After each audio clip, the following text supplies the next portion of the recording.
राज्य मंत्री हैं, उनका बहुत बहुत अभिनंदन और स्वागत है दिलशाद कॉलोनी मंडल में। के साथ स्वागत किया जाए। बहन जी से आग्रह करूंगा कि हमारे सभी बंधुओं को संबोधित करें। सभी को नमस्कार। हमारे जिला अध्यक्ष श्री संजय गोयल जी, लखन गौतम जी मंडल अध्यक्ष, विकास जी, महामंत्री जी देवेंद्र जी, रामनारायण दुबे जी, इंदिरा जी, प्रमोद हांडा जी, विनोद चौहान जी, लवकुश शर्मा जी, RWA के सभी मार्केट एसोसिएशन से जुड़े हुए सब लोग, आप भाई बहन सभी को मेरा नमस्कार। मैं जो संजय जी की बात को आगे ले जाती हूँ, उन्होंने 2-3 जो बातें करी, इसमें से मुझे याद आया कि विश्वकर्मा योजना जिस दिन लॉन्च हुई थी तो प्रधानमंत्री का जन्मदिन था 17 सितंबर को।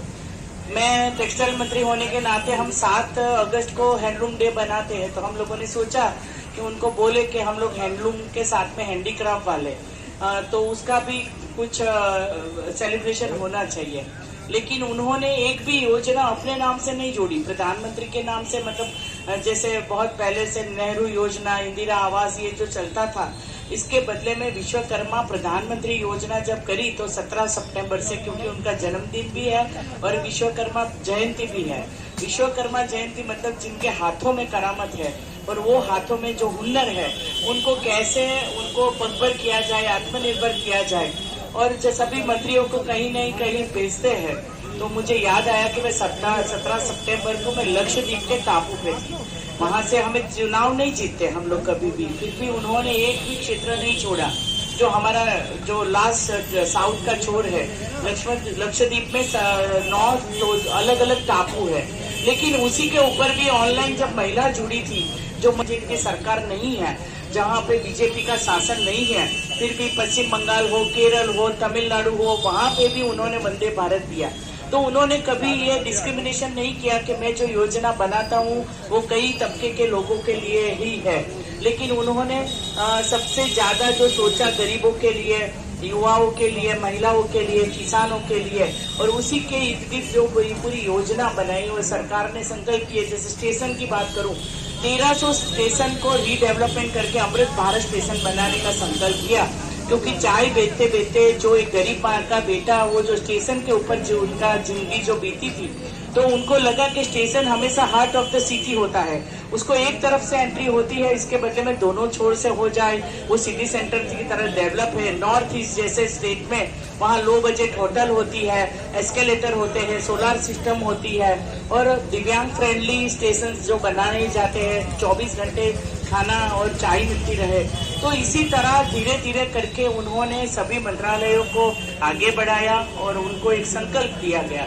टेक्सटाइल मंत्रालय से मैं अभी यहाँ पे बाजू के वार्ड से आ रही हूँ, शाहदरा वार्ड से, जहाँ मैंने 2-3 जो हमारे टेक्सटाइल से जुड़े हुए ट्रेडर्स है, उसकी मार्केट के व्यापारियों के साथ बैठक करी।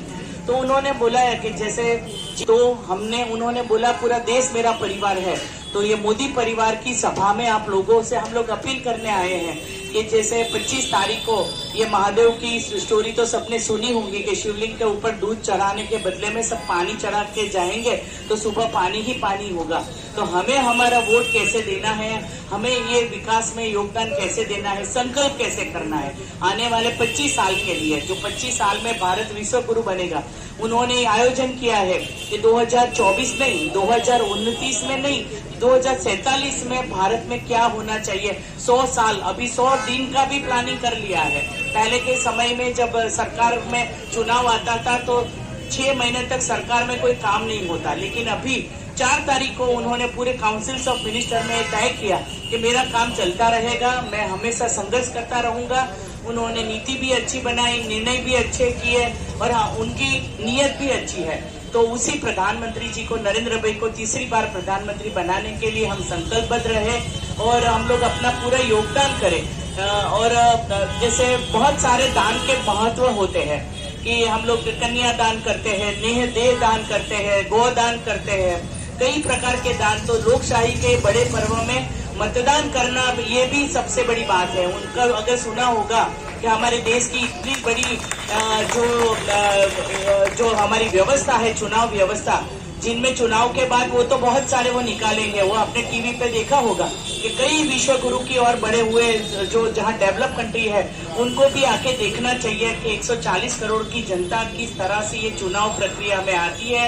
और चुनने के बाद जब अभी भी वो शासन कर रहे हैं 303 सीटों के साथ में और 37 पक्षों के साथ में पूर्ण बहुमति से उन्होंने जितने निर्णय किए हमारे लिए या तो 500 साल का हमारा संघर्ष हो राम मंदिर का, या 370 हटाने का काम हो, 35A का काम हो, या जो भी परिणाम उन्होंने लाए हैं वो हमारे जीवन में परिवर्तन लाने वाले हैं। जो चूंकि यहाँ पे जो जहाँ घर की बात करी तो प्रधानमंत्री ने जो आवास बनाए पूरे देश में ग्रामीण और शहरी विस्तार से लेके 4 करोड़ से ज्यादा घर पक्के बनाए, और घर भी किसके नाम, महिला के नाम के। क्योंकि वो जो अत्याचार या जो इनकी बात आती है कि जिनके साथ में महिला सशक्त करने की बात आती है कि महिला को घर में अगर खुद के नाम का घर मिल जाए तो उसको कोई घर से बाहर नहीं निकाल सकता, और 1,20,000 डायरेक्ट बेनिफिट ट्रांसफर से उनके अकाउंट में जमा होते हैं। तो मैंने तो देखे पूरे अरुणाचल गई, वहां पे पहला गांव जो होता है वहीं पे भी घर बने हैं, गांव में बने हैं। और मैं जहाँ सूरत से आती हूँ वहाँ पूरे देश में डबल इंजन की सरकार में हम लोगों ने 15,000 से ज्यादा ऐसे मल्टी स्टोरीज बनाए हैं। तो सम्मान के साथ नवाजा है। और ऐसे मोदी जी जो देश के बड़े बड़े राष्ट्रीय अध्यक्ष उनसे सलाह लेते हैं कि मेरे को क्या करना चाहिए। आपने कुछ दिन पहले देखा था एक राष्ट्रीय अध्यक्ष उनके पैर छू रहे थे, एक राष्ट्रीय अध्यक्ष उनसे ऑटोग्राफ मांग रहे थे, एक राष्ट्रीय अध्यक्ष कई राष्ट्रीय अध्यक्ष उनके पीछे चल रहे थे। ऐसे देश का नेता होना चाहिए। ये चोर नेता होने चाहिए जो देश को लूटना चाहते हैं, शराब घोटाला करना चाहते हैं, पैनिक बटन घोटाला करना चाहते हैं। बस का घोटाला किया, कोई डिपार्टमेंट ही नहीं छोड़ा इन्होंने कोई ऐसा डिपार्टमेंट नहीं छोड़ा जहाँ घोटाला नहीं किया। दवाइयां का घोटाला भी कर डाला इन्होंने। जहाँ गरीब आदमी की इलाज कराने जाता है वहाँ नकली दवाइयां दे दी इन लोगों ने, और इस पर कोई कार्रवाई नहीं करी। तो ऐसे जल घोटाला, तो जल का घोटाला तो इतना है, इन्होंने कहा टैंकर माफिया खत्म कर देंगे। कोई टैंकर माफिया कुछ नहीं, बस सिर्फ ये जो जवान है ना इसको हिलाना जानते हैं। सुबह उठते हैं क्या क्या बोलते हैं, फिर पता है उनको। जनता जो है मान जाती है क्योंकि बिजली फ्री और पानी फ्री के चक्कर में, पानी फ्री और बिजली आदि के चक्कर में ध्यान नहीं देती है। जबकि पानी जो पीते हैं यदि उसका TDS चेक कर लिया जाए तो पानी नहीं पीएंगे। बहुत सारे लोग पानी की बोतल मंगाते हैं। तो ये जो चीजें हैं स्थानीय, हम बीमार पड़ते हैं फिर डॉक्टर के पास जाना पड़ता है। तो ये इन सब व्यवस्थाओं में फेल है। और अब तो सुप्रीम कोर्ट ने भी कह दिया, मेरे से पूर्व वक्ताओं ने सब बातें कही होंगी इसलिए रिपीट नहीं करना चाहता मैं, लेकिन बातें बहुत हैं। इतनी सारी योजनाएं मोदी जी ने लाई है देश के अंदर, सब वर्गों का ख्याल रखा गया है। कोई ऐसा वर्ग नहीं कह सकता कि मोदी जी ने हमारा ख्याल नहीं रखा। हमारे यहाँ कलंदर कॉलोनी के बहन जी बहुत सारे लोग बैठे हुए हैं जो कि क्लस्टर है, जहाँ चुकी वही मकान। यहाँ पर सबसे बड़ी पूर्वी दिल्ली की एक योजना लागू हुई, कोरोना की वजह से थोड़ा डिले हो गया, लेकिन जुलाई के मंथ में, ये जुलाई अगस्त में ये योजना यहाँ से लागू हो जाएगी, जहाँ पर लगभग 4,000 फ्लैट 15 मंजिले 9 हेक्टेयर का भी भूकंप आ जाए तो बिल्डिंग हिलेगी नहीं।